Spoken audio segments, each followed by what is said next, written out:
என் புள்ளைய வந்து இந்த மாதிரி ஒருத்தர் தூக்கின்னு போயிட்டு என் புள்ளைய வந்து பலாத்காரம் செஞ்சு என் புள்ளைய வந்து அடிச்சு என் புள்ள வந்து தப்பிச்சு நம்ம போன் வந்திருக்கு அவன் போன் பேசுறானே நம்ம போயிடலாம்னு சொல்லி என் புள்ள போன் வந்திருக்கா.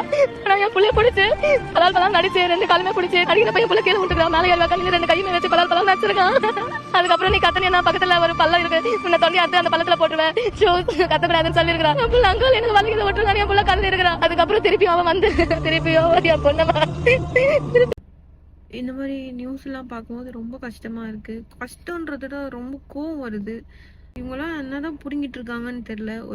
எத்தனை குழந்தைங்க, எத்தனை பொண்ணுங்க, எவ்வளோ பேர் தான் இன்னொன்னு தெரியல. நியூஸ் பார்க்கும்போது, இன்ஸ்டா பார்க்கும்போது அவ்வளோ நியூஸ் வருது. குழந்தைங்கள ரேப் பண்ணுறாங்க, பார்க்க முடியல. அந்த அளவுக்கு இருக்குது. அவங்க அம்மா அழுவுறது சுத்தமாக பார்க்க முடியல. ரொம்பவே கஷ்டமாக இருக்குது. எவ்வளோ தான் நம்மளும் இதை பற்றி பேசுறது, எவ்வளோ கம்ப்ளைண்ட் கொடுத்தாலும் ஒரு மயிரை கூட பிடுங்க மாட்டானுங்களே. இவ்வளோ நாள் ஆகி அவன் யாருன்னு கண்டுபிடிக்க முடியல. டெக்னாலஜி தான் வளருதே தவிர குற்றமானவனை கண்டுபிடிக்கிறதுக்கு இவ்வளோ நாள் ஆகுது.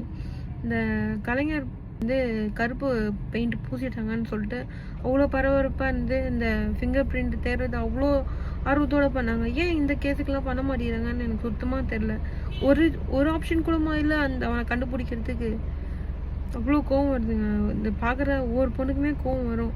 ஏன்னா ஒரு பொண்ணா நமக்கு தான் அந்த ஃபீலிங்ஸ் தெரியும், எப்படி இருக்கும் அப்படின்னு சொல்லிட்டு. பசங்களுக்குலாம் அதெல்லாம் தெரியாது. அது வந்து அவங்க வந்து நம்மளை வந்து ஒரு பொண்ணா ஒரு மனுஷியாக பார்த்தா பரவாயில்ல, எல்லாம் ஒரு காமத்தோடு தானே பார்க்குறானுங்க. அப்புறம் எப்படி அவங்களுக்கு புரியும்? நான் எல்லாரையும் சொல்லலை, ஒரு சில பேர் அப்படி தான் இருக்கிறாங்க, காமத்தோடு தான் இருக்கிறாங்க. தப்பு பண்ணுறவங்கள ஜெயிலில் போட்டால் அந்த தண்டனை போதுமா? அந்த பொண்ணு என்னென்ன அனுபவிச்சாலும் அதே மாதிரி அந்த பையனும் அனுபவிக்கணும். அப்படி இல்லையா தூக்கு தண்டனை போடுங்க. அப்படியும் இல்லையா வான் ஒரு பாருங்க. இந்த மாதிரி தண்டனை ஏன் வரமாட்டேங்குது நம்ம நாட்டில்? ஒருவேளை ஜல்லிக்கட்டுக்காக போராடின மாதிரி எல்லா பொண்ணுங்களும் சேர்ந்து மறுபடியும் மெரினா பீச்சில் போராட்டம் பண்ண இந்த சட்டத்தை கொண்டு வருவாங்களோ?